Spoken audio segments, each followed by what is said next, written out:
Hey everybody, today we're here with Michelle West, who is an amazing attorney saving the world from evildoers, but she's also a alumni of the BadWater 125. 135. 135. There's 10 more horrible miles it not raised. There you go.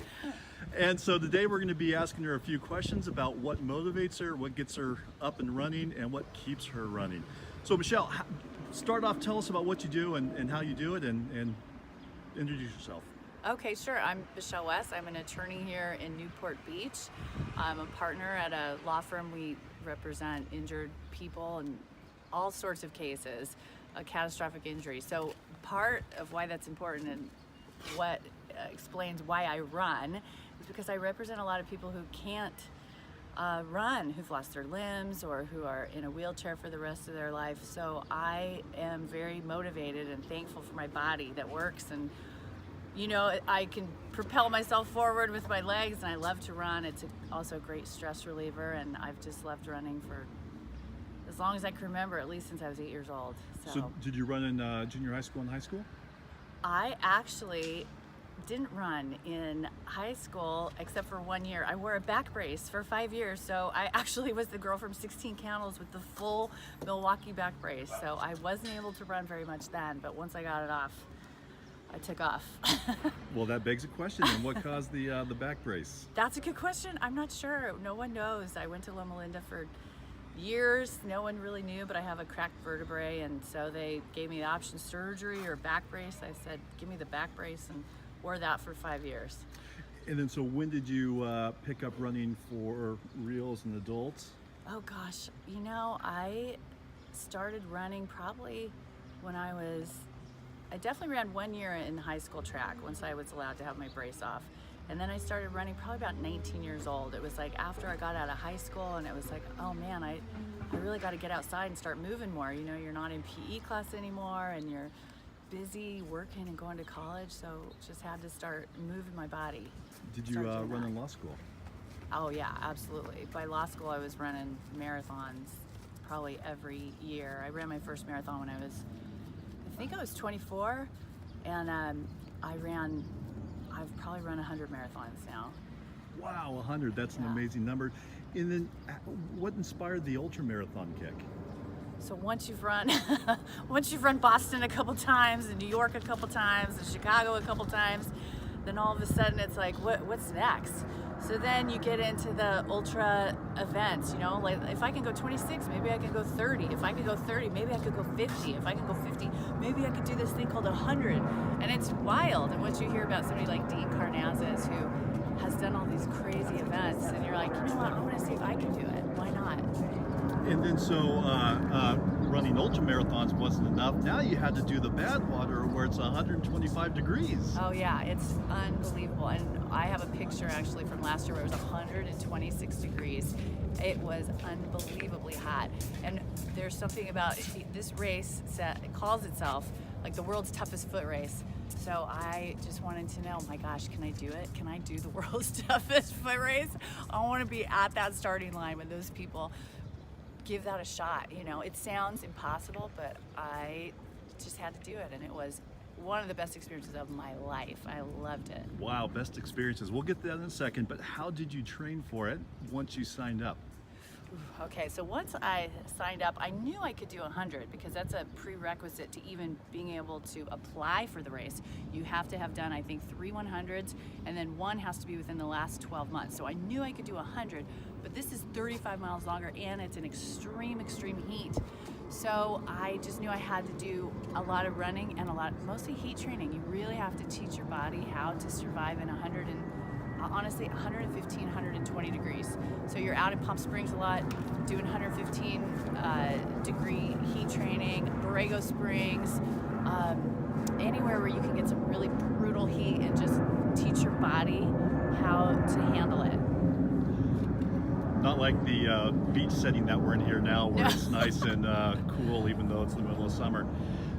So when you started running it, did you feel like your preparation had you ready to run the race, or did you get at some point during the race and say, wow, this is harder than I thought? It's always, I think my preparation physically, I think is good. I mean, I think you can do it physically if you have run 100, but it's really mental. The suffering is tough. I mean, it's really tough. And then you see other people it looks like they're having an easier time than you, and you just have to stay mentally tough and keep going. Just keep going, no matter how bad you feel, because at some point you're gonna feel better. And honestly, those people that passed you before, you're probably gonna pass them later. And you just have to stay mentally tough and just don't quit. Just keep going, no matter what. And then for the uninitiated, what percentage of the race are you walking versus actually at a running speed or a jogging speed? That is a really good question. So I asked some veteran runners who had done it probably about 10 times during my first one. I said, what's the breakdown? What would you suggest?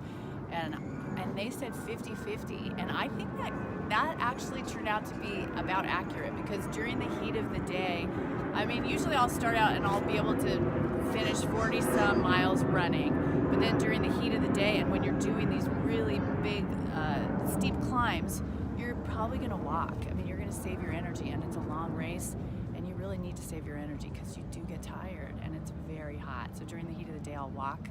I would say the breakdown is either 60-40 or 50-50. I always like to do a little bit more running than walking, but 50-50 or 60-40, 60% running, 40% walking. Talk to us a little bit about hydration. Are you drinking excess water? Because I'm imagining you're not sweating a lot, and the sweat that's there, or you're sweating a lot, but the sweat is evaporating relatively quickly. Yeah, so the water intake is so critical, but the most important thing is your salt intake. You really need to keep your salt intake high. So we are taking a ton of electrolytes and salt pills, because if you're hydrating and your body doesn't have the salt to keep it, you're gonna lose it, and the salt intake is so critical. That's what I've realized. So you are constantly hydrating and you're constantly taking salt. And these aren't injury free. Can we see your knee really quickly? Oh yeah. Oh my goodness, that's crazy. So tell us about injuries, not only the one you have there, but also about when you're running the BadWater, cramps, other things that might be affecting you. Oh, so last year I had a real tough time. The heat was extreme, and it was also very humid. There was actually a thunderstorm that was going on for the first 40 miles. We could see lightning in the distance, and the humidity made it even more difficult for people. And some of the best runners actually tapped out last year. But so as far as injuries, yeah, last year I had a real hard time because I didn't take in enough salt. So as far as injury, I mean, you can suffer for miles and miles and miles. I think I suffered for 50 miles last year, but I didn't trip or fall or have any injuries like that. But the cramping and just general fatigue and nausea from inadequate salt intake is brutal. But when we do these other races on trails, I mean, that's very dangerous. I've had friends hit their head and have to be taken out of the race. I fell on a 100-mile trail race called the AC 100. I fell at mile 23 and had to be airlifted to a hospital where I stayed for 3 days. I got a blood clot. So it's always an adventure, and you're trying to stay healthy, and you're so grateful when you're healthy so that you can keep running, because nothing's worse than to tell a runner you can't work out for 2 months. That's brutal.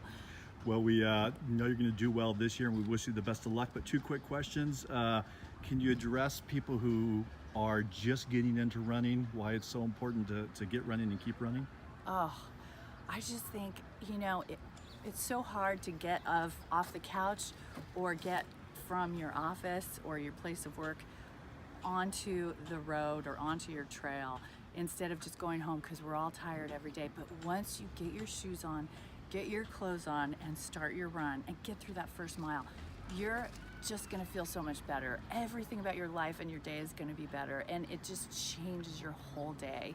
I mean, just the way that you feel, your brain is just so happy and your body's so happy, and just if you can get past that first mile is tough, but just keep going and get out there. It's so important for your mental health. It's just, I think it's one of the best things in my life, and I hope everybody can get out there, and if you're healthy enough, get out there and get some miles in.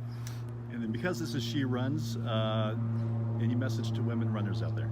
Oh, yes, I would say, again, for mental health, for women especially. I mean, I'm not a mother, but I hear from a lot of my friends who are moms, we put a lot of we put so much on ourselves. We want to be perfect. We want to be perfect mom, perfect worker, perfect this, perfect spouse. But you know, it's really important to take time for yourself. And I think running is a great way to take time for yourself. It's all about you. Put on your music or put on a good book, and you know, get out there. I think especially outside with the sun, and just go. It's all about you. It's your time. Move your body and just enjoy it. It's your time. I really, really, really strongly recommend taking that time for yourself. And it's just gonna make you feel so powerful and so happy. It really is. I mean, to me, it is my happy drug. I love it. Well, Michelle, thank you so much for being interviewed by SheRuns.com. We look forward to following you along your efforts in the BadWater 135 coming up here July 25th. July 23rd through 25th. Fantastic. We'll talk to you soon. Thanks, Michelle. Thank you.